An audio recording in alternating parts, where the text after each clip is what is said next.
A ver, ¿qué pasa cuando uno de los escudos antiaéreos que se vendían como los más potentes de América Latina se pone a prueba y resulta ser, literalmente, de papel? Bueno, hoy vamos a meternos de lleno en la historia del sistema de defensa de Venezuela y a desentrañar cómo es que se vino abajo, pero no por un ataque, sino desde adentro. Para entender cómo se cayó todo, primero hay que entender el mito que se construyó. Por más de una década, la propaganda oficial venezolana, nos pintó un cuadro de invulnerabilidad total. Vendía la idea de que su defensa aérea era de las más sofisticadas y poderosas de toda la región. Y, la verdad, en los desfiles la imagen era imponente, no se puede negar. El armamento, como este sistema S-300VM de fabricación rusa que estamos viendo, era la joya de la corona, el símbolo visible de una fortaleza que a simple vista parecía, inexpugnable. Y ojo, estas eran las palabras que se usaban. La narrativa era súper clara. Venezuela estaba protegida por una barrera tecnológica que podía frenar cualquier amenaza. Pero claro, la pregunta del millón es, ¿qué había de verdad detrás de esa afirmación tan contundente? Bueno, empecemos a desarmar este supuesto escudo pieza por pieza, porque su diseño, en realidad, no era el de un sistema unificado y coherente, era más bien como un mosaico tecnológico, un rompecabezas con piezas que, como ya vamos a ver, simple y sencillamente no encajaban. Y aquí tenemos el núcleo del diseño. El plan era mezclar tecnología de dos mundos completamente distintos. Por un lado, sistemas chinos como este radar JY-27 para detectar al enemigo, y por el otro, armamento ruso, como los misiles Buk M2E para derribarlo. En teoría, ¿verdad? Sonaba a una combinación letal, pero en la práctica, resultó ser la receta perfecta para el desastre. Ahora, ¿de dónde salió el dinero para comprar todo este arsenal? Pues en su mayoría, de un crédito gigantesco que dio Rusia en 2009. Hablamos de 2.200 millones de dólares. Esto permitió una compra masiva y súper rápida de equipos. Sí, pero sin pensar en el detalle más importante, un plan realista para mantener todo eso funcionando a largo plazo. Entonces, para que nos hagamos una idea, el combo completo era una mezcla. Teníamos radares chinos para ver al enemigo, luego misiles rusos de todo tipo, corto, mediano y largo alcance, para pegar. Y todo esto apoyado por cazas Su-30 y unidades en tierra como tanques y lanzacohetes. La verdad es que sobre el papel se veía como una fuerza muy seria. Muy bien, ya hablamos de los fierros, de lo que se veía en los desfiles.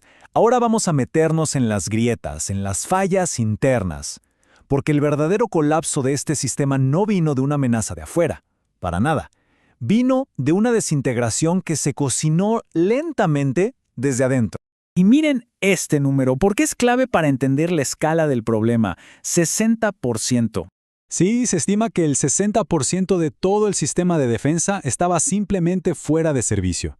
Y no por haber sido usado en combate. La razón era mucho más mundana, una falta crónica de mantenimiento. Esto fue un resultado directo del colapso económico del país. Si no hay dinero para comprar repuestos, si no hay presupuesto, pues las máquinas, por más avanzadas que sean, simplemente se pudren. Y las consecuencias de esta negligencia fueron, como se pueden imaginar, devastadoras. Se llegó a un punto conocido como canibalización, o sea, desarmar un equipo carísimo para sacarle piezas y tratar de mantener otro funcionando. El resultado, un espacio aéreo prácticamente a ciegas, tan vulnerable que hasta las avionetas del narcotráfico entraban y salían como si nada. Pero el problema no terminaba con los equipos. El factor humano, que es el pilar de cualquier fuerza armada, también se vino abajo.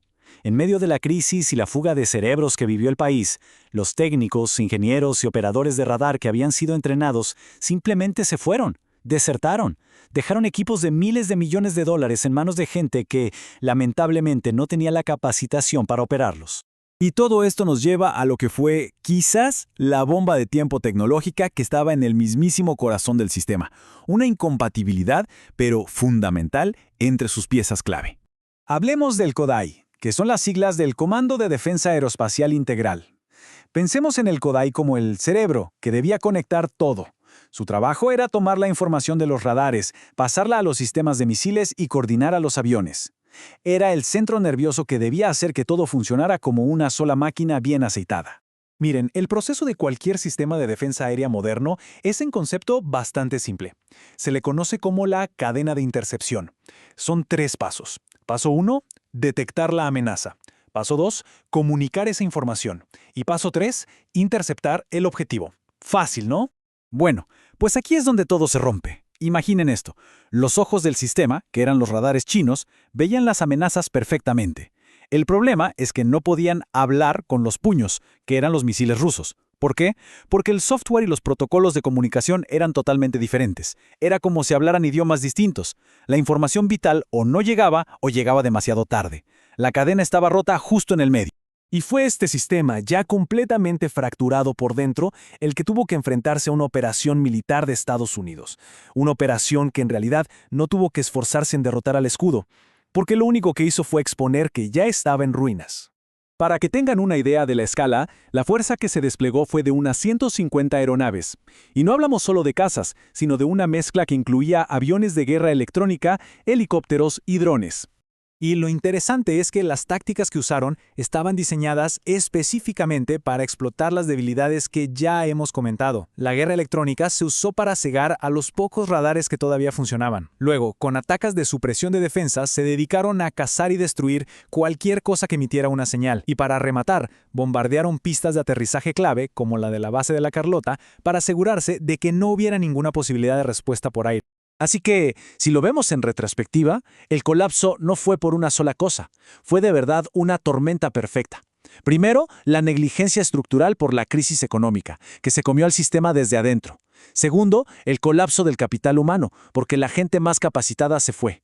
Tercero, esa incompatibilidad tecnológica de base, un error de diseño fatal. Y por último, la falta de doctrina y de entrenamiento real, porque nunca se ensayó cómo hacer que todas esas piezas tan distintas funcionaran juntas. Al final, toda esta historia nos deja con una pregunta que es bastante obvia, ¿no? La fuerza de un sistema de defensa al parecer no se mide por lo impresionante que se ve en un desfile. Se mide por su cohesión, por su mantenimiento y sobre todo por la capacidad de su gente. Si falta algo de eso, un escudo que parece de acero, pues resulta ser simplemente un escudo de papel.